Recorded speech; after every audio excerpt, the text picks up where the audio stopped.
Autre point aussi, c'est l'aspect historique. Et en vérité, l'aspect historique, il est lié à l'aspect spirituel. C'est-à-dire que, en tant que musulman, voilà, on est tous musulmans dans cette pièce, et j'ai envie de vous poser la question, vous êtes musulman ou belge? Et puis on se pose la question des fois. Oui, on est les deux, très bien, on est les deux. Je suis belge ou marocain? Ou algérien éventuellement. Bon, franchement, quand il y a un match de foot, vous êtes algérien, hein. J'ai vu ça à la télé il n'y a pas longtemps, quand ils ont été qualifiés. Là, je vois que vous êtes plus français, vous êtes plus belge, vous êtes algérien. Bon. En fait, on change quoi, d'identité, etc. Pourquoi pas, à la Kulihal, il n'y a pas de souci. Mais on se pose la question, voilà, moi je suis belge ou algérien du coup? C'est compliqué, hein, des fois. Hein. Le belge, il n'a pas de problème, il est belge, il sait ce qu'il fait, il a une histoire, il a une culture, il n'a pas de problème psychologique, pas de problème dans la... Non, c'est vrai, il est clair, quoi. Il est tranquille dans son âme, il est en paix, en fait. Vous voyez. Mais moi, ce que je peux remarquer, c'est que de nombreux musulmans ne sont pas en paix. Ils sont un peu perdus.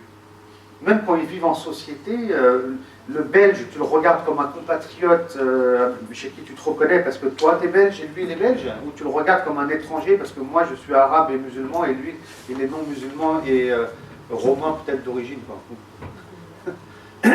Donc tout ça, ça demande une certaine clarification. Et bien entendu, on a différents aspects en nous. Mais j'aimerais quand même souligner qu'on est, en tant que musulman, dans une certaine obligation aussi de s'identifier à l'histoire de l'islam. On peut s'identifier bien sûr en partie à l'histoire des Belges, okay, mais c'est fondamentalement important, parce qu'on est croyant, aussi de connaître l'histoire de l'islam, parce que la connaissance de l'histoire de l'islam va créer une connexion spirituelle aussi, avec ce qu'on appelle la civilisation musulmane. Ce qui est nécessaire. Et tout ça va nous aider à nous réformer en réalité, et à changer, à évoluer aussi spirituellement. C'est pour ça qu'en vérité, aujourd'hui, à l'heure actuelle, la sira est très importante aussi pour le développement de la spiritualité de l'individu. Elle développe en nous la relation d'amour avec le prophète Mohammed, par exemple, sallallahu alayhi wa sallam. Elle nous guérit aussi peut-être sur le plan psychologique, mental, si on est un peu perdu, en termes de repères, on trouve tout. Et ce qui est magnifique en plus, on peut être algérien, pakistanais, africain, français, belge, tout ce que vous voulez, mais on a tous la même histoire sur le plan religieux. Alors que par rapport à nos différentes identités, hein, on a des histoires différentes. Ça aussi c'est magnifique, c'est toute la force de la Ummah de Mohammed, la nation musulmane. Ce dont on a besoin, c'est ça, le lien fraternel qui nous unit aussi. Donc tout ça c'est important, il ne faut pas le négliger, il faut le développer. Une fois, j'étais en train de parler avec un Marocain, désolé pour les Marocains, parce que ça va être une blague. Non, sérieux, et je lui ai dit, bon, il ne connaissait pas trop l'islam, etc. Enfin, il connaît l'islam en réalité, il connaissait, mais bon, apparemment il ne connaissait pas trop la sira. Je lui ai dit, est-ce que tu connais Jouayriya? Et il commence à réfléchir. Je l'ai beaucoup raconté, celle-là, peut-être que Ali la connaît. Hein. Je lui ai dit, est-ce que tu connais Jouayriya? Et ça m'a tellement marqué que j'arrête pas de la répéter cette histoire. Et il réfléchit. Je crois que c'est le nom d'une marque de jus d'orange au Maroc. Alors là, il m'a tué. Je ne m'y attendais pas à ça. Je m'attendais à tout sauf à ça. Le nom, et je me suis dit, mais en plus c'est pas mal, hein. Ça peut le faire, quoi, hein. Pour les commerciaux, là peut-être que ça peut donner des idées éventuellement. Non, c'est sérieux, Jouayriya, ça donne bien, quoi. Je lui ai dit, voilà, toi le problème il est là. Le problème il est là.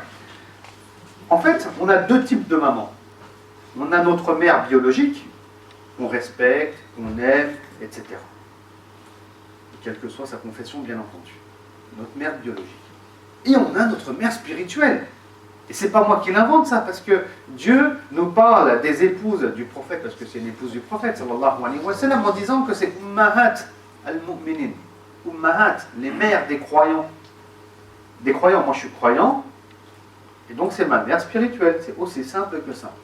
Je dis donc qu'on a un problème, c'est-à-dire qu'on est croyants musulmans, mais nos mères spirituelles, on ne les connaît même pas. On ne connaît même pas leur nom, on ne connaît même pas leur vie, même pas leur identité.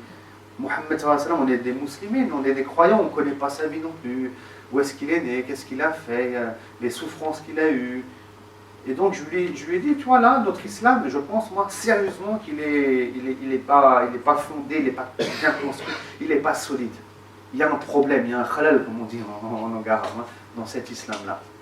Imaginez un savant musulman qui est juriste et qui n'a jamais lu la sira, mais c'est bizarre. Hein.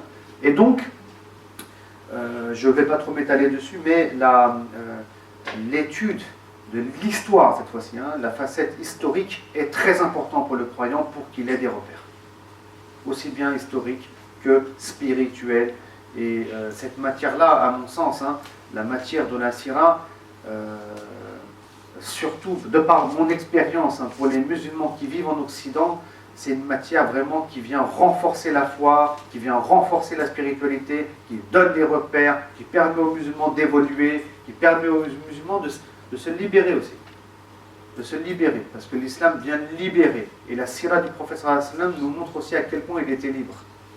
Hein, il n'était pas accroché à la Mecque, hein, il est parti vivre à Médine, il a envoyé des musulmans en Abyssinie, il était...